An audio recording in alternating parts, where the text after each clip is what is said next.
Irmão, bom dia. Vamos trocar uma ideia aqui sobre pessoas. Nós colocamos as culpas dos nossos problemas nas outras pessoas. Dizemos que são os outros que entravam a nossa vida. E não é.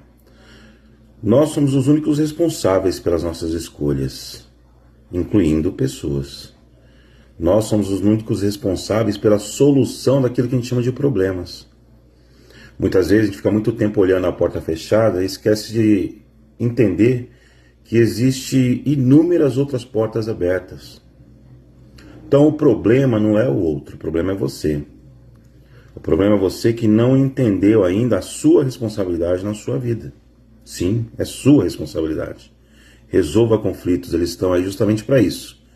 Você se torna uma pessoa melhor à medida que você melhora.